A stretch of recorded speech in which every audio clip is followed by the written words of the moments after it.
Scientists have discovered that positive ions have a negative effect on a person's mood and perceptions, and may be affecting Heidi. By the wall, 1 milligauss. To measure differences in the magnetic field, they used an electromagnetometer. Power lines, electrical wiring, and household appliances are known to cause magnetic fluctuations. For a person as sensitive as Heidi, these too might result in hallucinations. Nothing unusual at all about the electromagnetic readings in the room. The magnetic fields appeared normal. But a one-time measurement was not sufficient. To have a significant effect on brain activity, the magnetic field would have to fluctuate over time.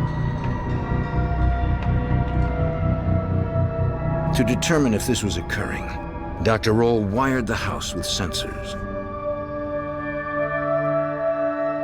During the night, a computer would record the readings. What he would discover, he hoped, would finally end the haunting. The apparitions, once seen only by Heidi, were making themselves known to other members of the Weyrich family. A team of scientists, led by Dr. William Roll, was called in to unravel the mysterious occurrences. During the night, a computer recorded electromagnetic activity that might explain the haunting. The next morning, Dr. Roll examined the data. The readings taken the previous day averaged around 0.1 milligauss. In the middle of the night, the magnetic field had spiked in Lisa and Andy's room to over 40 milligauss. This unusually high fluctuation confirmed Dr. Roll's suspicions. So we have these very ordinary energies producing these rather extraordinary experiences. And in a site where this happens is popularly known as a haunt or haunting. In an effort to find the source of the electromagnetic activity, Dr. Roll conducted geological research in the Columbus area. Poring over some local newspapers, he uncovered the report of an earthquake. Seismic activity is known to produce fluctuations in the Earth's magnetic field. Dr. Roll was now convinced that the environment in and around the Weyrich home was causing the apparitions. He revealed his findings to the family. First of all, I don't think there are any demons or devils afoot here. My feeling in the house is that it's a very loving family, a very normal and loving family. The ghosts, he said, were not real. They were just hallucinations brought on by the environment. Informing them that a seismic fault existed near the property, he explained how that might affect them. Magnetic impulses generated by movements along the fault may be stimulating Heidi's brain. We had a significant electromagnetic event, and when that interacts with the brain, it can cause you to have curious, strange experiences. Towards the end of the house, there was a high positive ion count. He told them that positive ions can adversely affect a person's perceptions.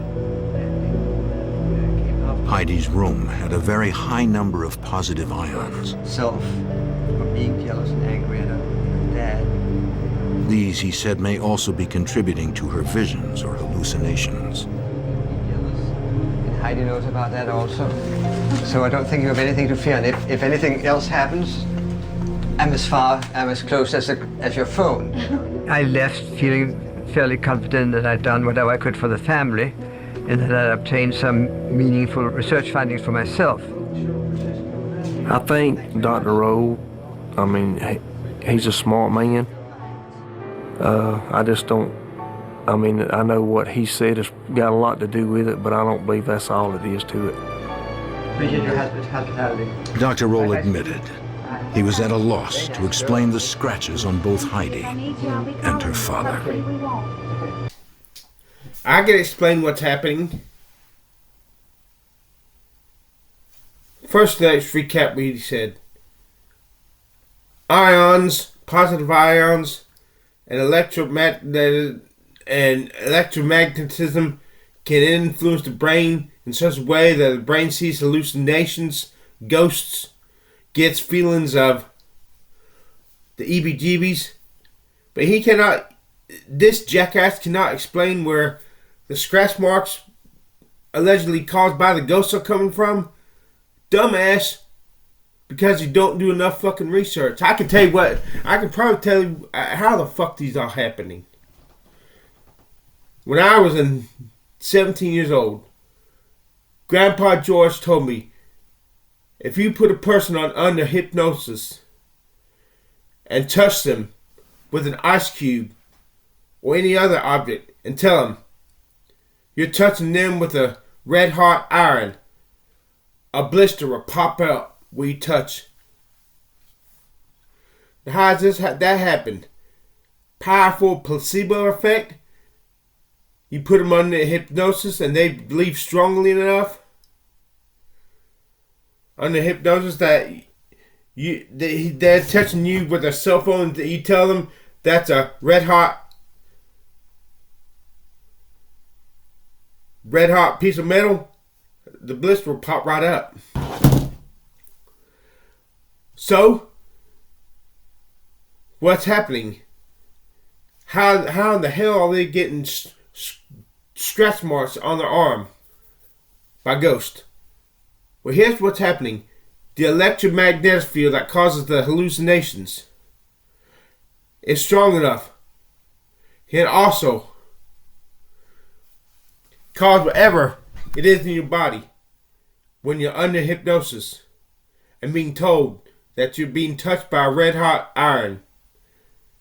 Whatever causes the body to blister up as if it had actually been touched by a red hot iron when it was not. Same fucking principle. The electromagnetism is messing with a part of the brain.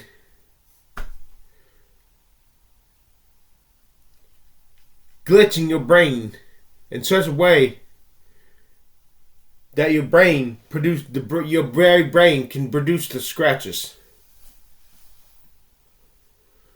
from some weird effect.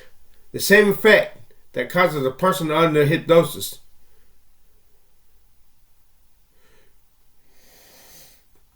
have a blister pop up when a blister should not be popping up.